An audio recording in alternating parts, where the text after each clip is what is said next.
It now gives me great pleasure to call upon the founder of startupmalaysia.org, Dhakshinamoorthy, to share a few thoughts from the workshop secretariat. Dash.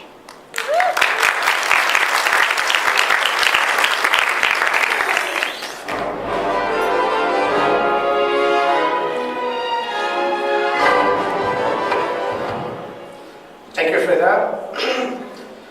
Yang Berhormat Encik Khairi Jamaluddin Abu Bakar, Minister of Youth and Sports, Mr. Richard Stengel, Under-Secretary of State for Public Diplomacy and Public Affairs, United States Department of State.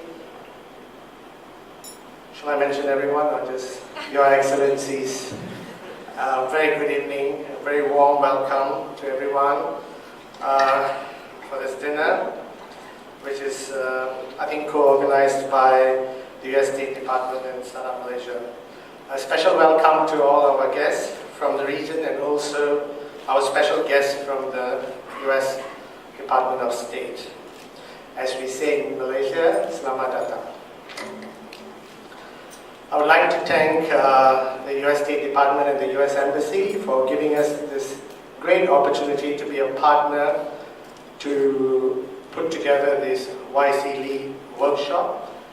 It's a 4-day workshop where we've 103 people, 103 youth from 10 countries, ASEAN countries have come together and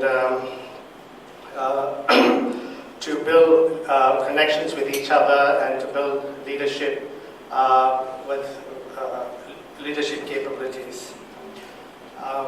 My relationship with the US State Department and US Embassy goes back to 2008.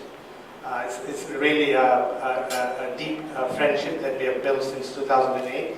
I was appointed the host of the Global Entrepreneurship Week by the Kaufman Foundation, where we went around the country to do outreach programs to bring a lot of Malaysian youth out of the woods to think about entrepreneurship as an alternate career. In recognition of that, I was invited by the US State Department for the first presidential summit on entrepreneurship in 2010, where I had the pleasure of shaking hands with the President of the United States. And what really struck me at that time was that it was the first time that I've heard a leader of a free world talking about entrepreneurship and the place of youth in entrepreneurship and on reimagining the world with where the opportunities are democratized. And then later I was awarded the IBLP, where I traveled around the United States to understand the ecosystem, the startup ecosystem in the US. Now, in doing all this, I must thank first my team in Startup Malaysia, who actually helped me to do all this outreach work and not do the real work at Startup Malaysia. But there's someone else also I have to thank. It's none other than my good friend and mentor here, Dr. Saifuddin Abdullah, who way back in 2008 jumped on the bandwagon and helped me.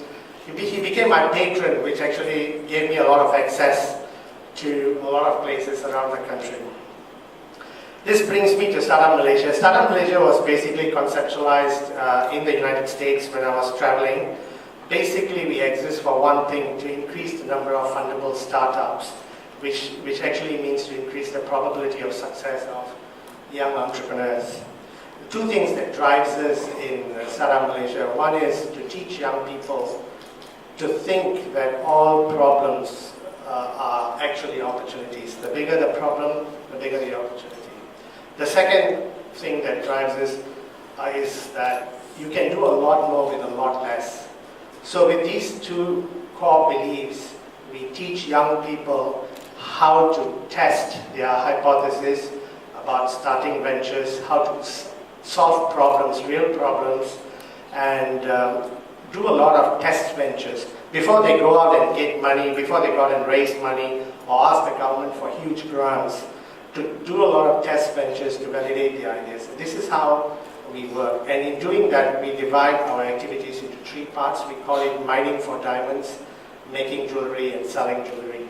Under mining for diamonds, we go to schools and work with young university graduates to think about venture creation. Under making jewelry. We put them through intense boot camps, both in Malaysia and abroad, to teach them how to not only think of new ideas and solve problems, but also learn how to network and connect with other people. So this is how we design our programs. Under selling jewelry, that's what we do. So to this end, we have had many programs, and one of it was the Global Startup Youth, which we just did during the GES, and we brought 500 youth together, 250 of them from Malaysia, and 250 from 100 countries, and we put them for 3 days in a kind of a hackathon where they came up with real problems. And I'm told some of them have launched their ventures, and some of the Malaysian youth come and tell me that they have friends in 100 over countries, and they are actually traveling to see some of them, and they are actually starting new ventures. And it gives me great pleasure to say that a lot of Malaysian youth, they are telling me that because of the connections they have made, they feel that they are no more alone in starting ventures, as well as they're thinking beyond Malaysia. I mean, those days when they start companies, they think about just how do I start a company for my market in Sabah, Langnam, or whatever. But now they're thinking, how do I regionalize my venture? And I think that's a great thing in getting young people to break out of their comfort zone. And now, just to wrap up, I mean, this is a great time to be entrepreneurial. If you are the 4 billionth person going online is going to happen anytime now. And if you are young, smart, energetic, and hungry, I think this is the best time to be an entrepreneur, to start a venture. And I think that this is the most opportune moment. Malaysia has launched MAGIC, or going to launch MAGIC, which is the Malaysian Global Innovation and Creativity Center, which is, I believe, is going to act as a launch pad for many young people to launch their ventures. And I would like to thank the Ministry of Finance for also being a great supporter of whatever that Startup Malaysia has done. So once again, thank you very much to the US State Department, as also the embassy here, for giving us the opportunity. A warm welcome.